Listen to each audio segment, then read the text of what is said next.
Let's see. Let's see. Let's just see. Let's see. You want to see? I want to see. You want to read? I want to read. First of all, are you kidding me? Are you kidding? They're so cute. They're so cute. This one was gifted to me by my husband's grandfather and his wife, and then this one was gifted to me by my husband's mom. I have absolutely no words for either, because look. Have you ever seen a more beautiful Bible? Have you? And I've never even heard of a coloring Bible before this. I said in my previous video that I'll be reading from the New Living Translation, starting it at the New Testament and reading the Old Testament afterwards, and then switching over to the King James Version and then starting in the Old Testament. But something just told me to switch gears a little bit, and I'm going to read them at the same time. So I'm going to do 10 minutes worth of New Living Translation and then 10 minutes worth of King James Version. I'm going to do them side by side and see if I'm even missing anything from this version. So we're going to start in Matthew. Book of the generation of Jesus Christ, the son of David, the son of Abraham. Abraham begat Isaac, and Isaac begat Jacob. And Jacob begat Judas and his brethren. And Judas begat Phares, and Zerah, and Thamar. And Phares begat Ezram, and Ezram begat Aram. And Aram begat Aminadab, and Aminadab begat Nisan. And Nisan begat Salmon. And Salmon begat Boaz of Rechab, and Boaz begat Obed of Ruth, and Obed begat Jesse, and Jesse begat David the king, and David the king begat Solomon of her that had been the wife of Urias. So yeah, definitely immediately, like, the names are way easier in the New Living Translation. Wait. There's a filler word they used. A filler name, I mean. Perez. It's Perez. That's how it's pronounced. Perez. I don't know. I have no idea. If you know, let me know down below, please. Because that's interesting. See? Good thing I'm reading. And Isaiah begat Jotham. Jotham begat Achaz. And Achaz begat Ezekias. And Ezekias begat Manasseh. I love the name Ezekias. And Ezekias begat Manasseh. Manasseh begat Amon. Amon begat Josias. And Josias begat Jeconias and his brethren about the time they were carried away to Babylon. Yeah, that would have taken me an extra second to understand. But because I read the New Living Translation, it's definitely... Wow. Okay. And after they were brought to Babylon, Jeconias begat Salathiel, and Salathiel begat Zerubbabel. Zerubbabel begat Abiud, and Abiud begat Eliakim. And Eliakim begat Azar, and Azar begat Sodak. And Sodak begat Akim, and Akim begat Eliud. And Eliud begat Eleazar, and Eleazar begat Mathan, and Mathan begat Jacob. And Jacob begat Joseph, the husband of Mary, of whom was born Jesus, who is called Christ.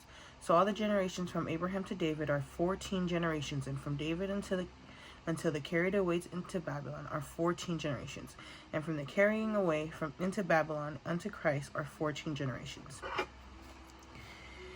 Now the birth of Jesus Christ was on the wise, when as his mother Mary was espoused to Joseph, before they came together, she was found with child of the Holy Ghost. Then Joseph, her husband, began as a just man, and not willing to make her a public example, was minded to put her away privily. But while he thought on these things, behold, the angel of the Lord appeared unto him in a dream, saying, Joseph, thou son of David, fear not to take unto thee Mary thy wife. Oh my goodness. Ooh. That just... I don't know why, that just hits so much harder than how it's written in the New Living Translation. Wow, okay.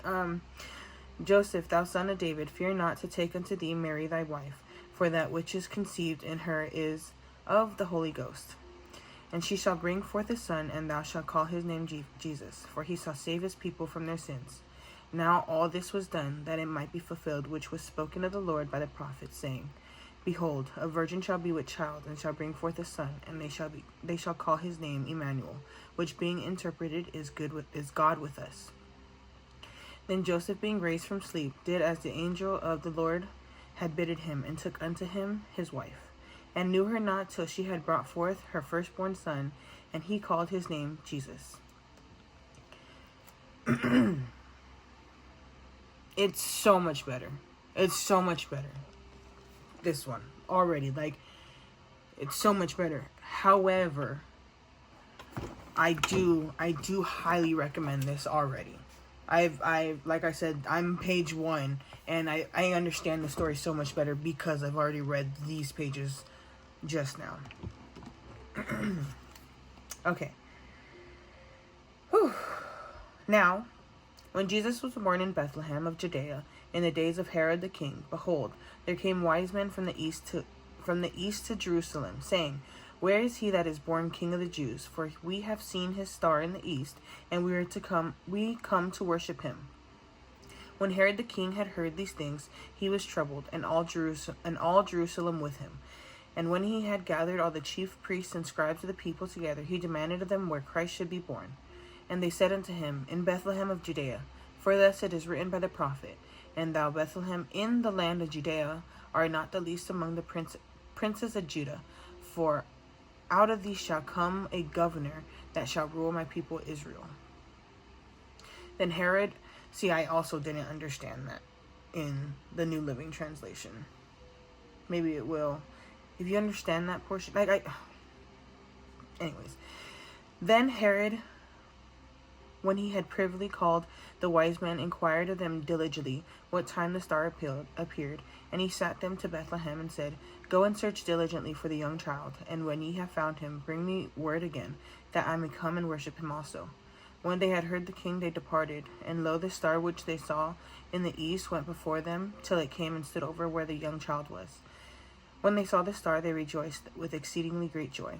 And when they were come into the house, they saw the young child with Mary his mother, and fell down and worshipped him. When they had opened their treasures, they presented unto him gifts, golds and frankincense and myrrh. And being warned of God in a dream that they should not return to Herod, they departed into their own country another way. And when they were departed, behold, the angel of the Lord appeareth to Joseph in a dream, saying, Arise and take the young child and his mother, and flee into Egypt, and be thou there until I bring thee word, for Herod will seek the young child to destroy him. When he arose, he took the young child and his mother by night, and departed into Egypt, and was there until the death of Herod, that it might be fulfilled which was spoken of the Lord by the prophet, saying, Out of Egypt have I called my son. Then Herod, when he saw that he was mocked of the wise men, was exceeding wroth, and sent forth, and slew all the children that were in the Bethlehem, and all the coasts thereof, from 2 years old and under, according to the time which he had diligently acquired of the wise men. Then was fulfilled that which was spoken by Jeremy the prophet, saying, In Ramah was there a voice heard, lamentation and weeping and great mourning, Rachel weeping for her children, and would not be comforted, because they are not. Yeah, see?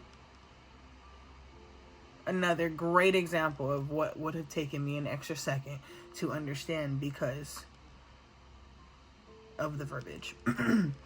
But when Herod was dead, behold, an angel of the Lord appeareth in a dream to Joseph in Egypt, saying, Arise and take the young child and his mother, and go unto the land of Israel, and they are dead which sought the young child's life.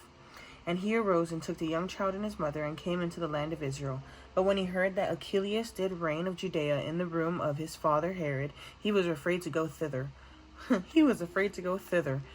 Notwithstanding, being warned of God in a dream, he turned aside into the parts of Galilee, and he came and dwelt in a city called Nazareth, that it might be fulfilled which was spoken by the prophet, He shall be called a Nazarene.